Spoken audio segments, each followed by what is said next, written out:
চাচি আমাকে একবার বলেছিলেন যে তিনি অন্ধকারে একা থাকতে খুব ভয় পান, তাই তিনি প্রায় আমাকে তার ঘরে ডেকে নিয়ে যেতেন। একদিন বাড়িতে আমাদের দুজন ছাড়া আর কেউ ছিল না। হঠাৎ প্রচণ্ড ঝড় বৃষ্টি শুরু হলো। চাচি আমাকে তার ঘরে ডাকলেন।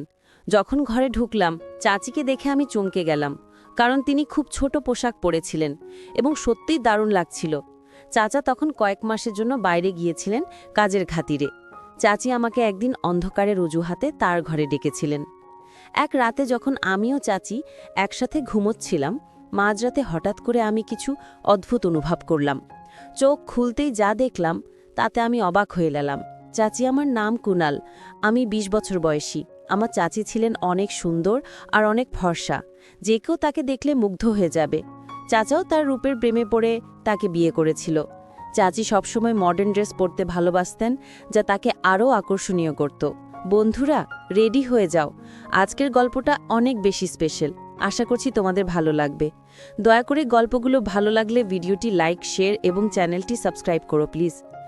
একাদশ শ্রেণীর পরীক্ষা দেওয়ার পরে আমার ছুটি শুরু হয়েছিল, তাই আমি মা বাবার কাছে অনুমতি নিয়ে চাচি ও চাচার বাড়িতে ছুটি কাটাতে যেতে চাইছিলাম।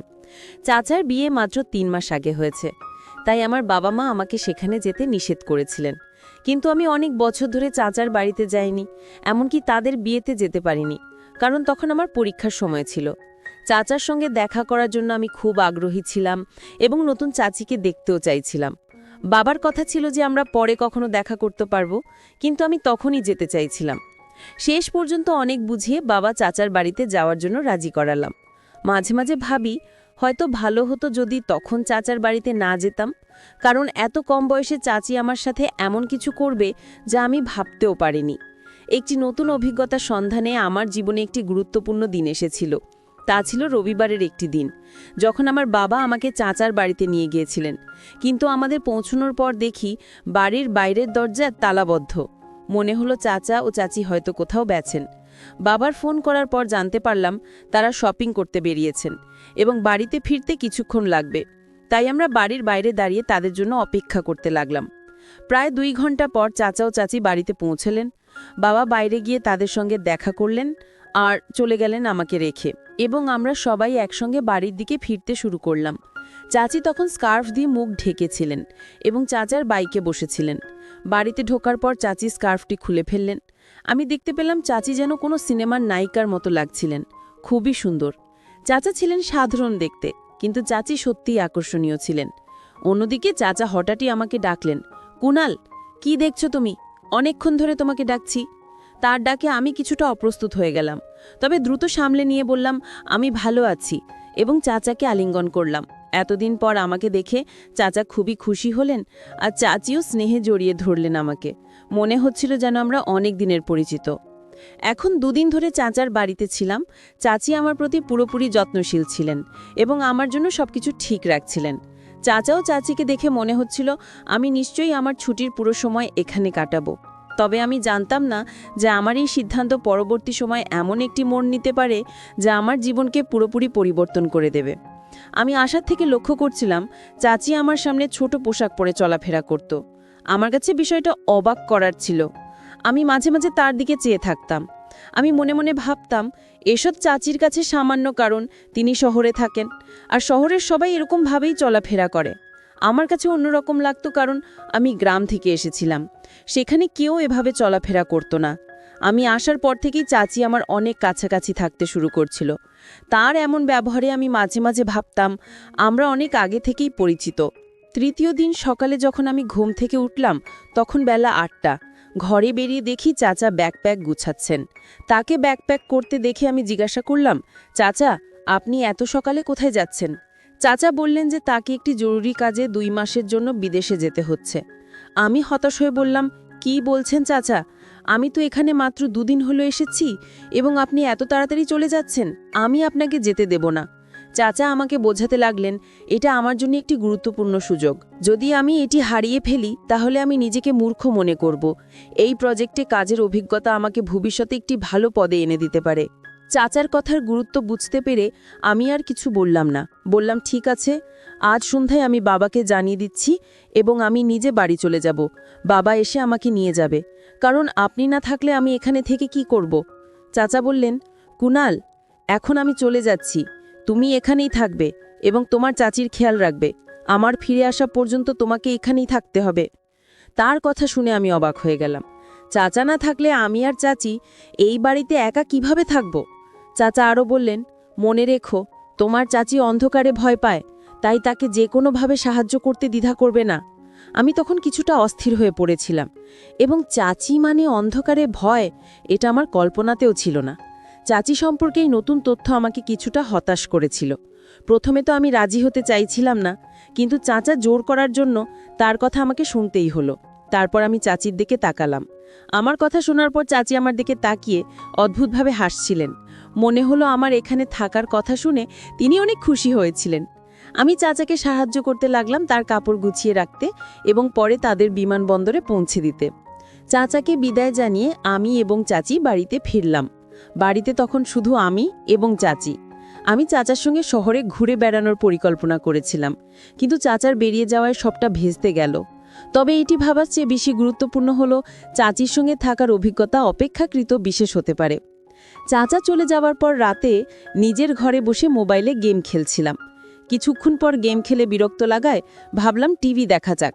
তাই বসার ঘরে গিয়ে টিভি চালিয়ে বসলাম। একটু পর চাচি এসে হেসে বললেন, কিরে কোনাল, চাচা চলে যাওয়ার পর কি তোমার এই বাড়িতে মন বসছে না? চাচি আমার পাশে এসে বসে গল্প করতে থাকলেন। তার কথাগুলো শুনতেও আমার অনেক ভালো লাগছিল। আমি ভাবিনি যে চাচি আমার সাথে এত ফ্রি হয়ে কথা বলবেন। একদিন চাচি আমাকে বললেন, চলো বাইরে একটু ঘুরে আসি। তারপর তিনি স্কুটার নিয়ে বের হলেন এবং আমাকে আইসক্রিম খেতে নিয়ে গেলেন। আমি চাচির পেছনে বসেছিলাম। হঠাৎই আমার হাত অজান্তে তার কোমরে স্পর্শ করে। এতে চাচি খানিকটা অস্বস্তি পড়েন, তাই আমি দ্রুত হাত সরিয়ে নিই। কিন্তু পরে চাচি নিজেই আমার হাত ধরে কোমরের কাছে রাখলেন। আমি ঠিক বুঝতে পারছিলাম না এটার মানে কি হতে পারে। আইসক্রিম খেয়ে ফিরে আসার সময় বাড়িতে ঢুকে দরজা বন্ধ করার পর হঠাৎ ঘরের সব আলো নিভে গেল। চারপাশ অন্ধকারে ঢেকে গেল মুহূর্তেই। আমি তখন চাচির পেছনে দাঁড়িয়েছিলাম ভয়ে।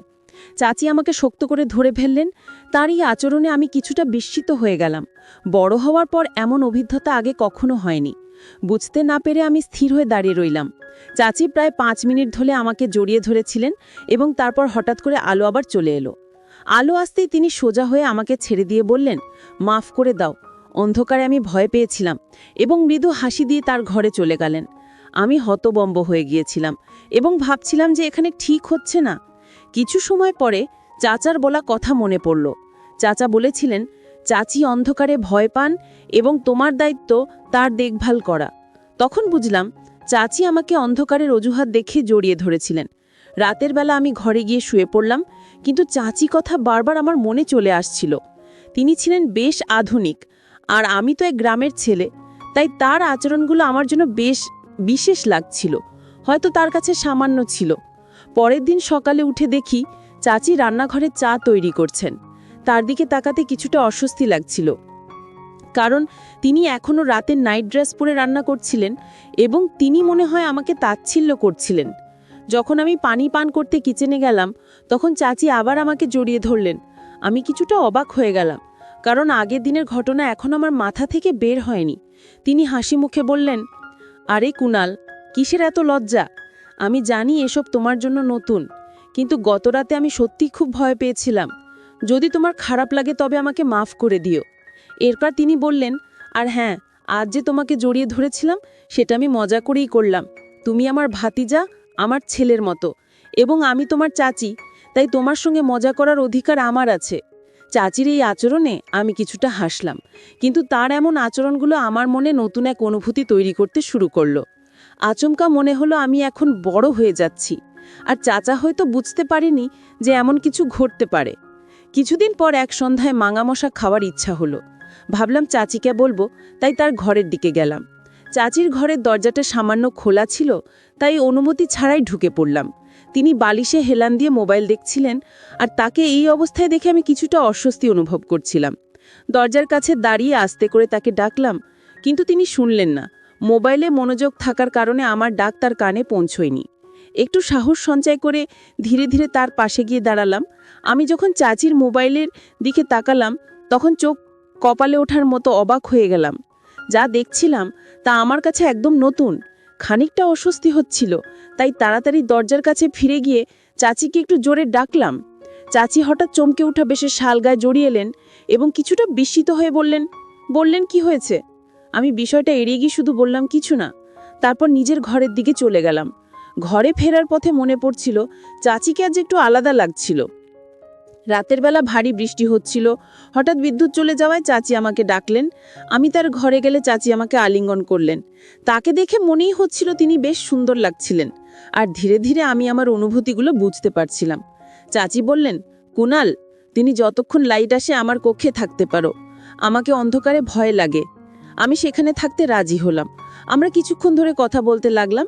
চাচি আমাকে জানালেন চাচি ও চাচার খুব তাড়াতাড়ি বিয়ে হয়েছিল। তিনি বললেন, আমারও তোমার চাচার 1 বছর আগে প্রথম সাক্ষাৎ হয়েছিল এবং আমাদের প্রেম এত দ্রুত বাড়তে থাকে যে আমরা কিছু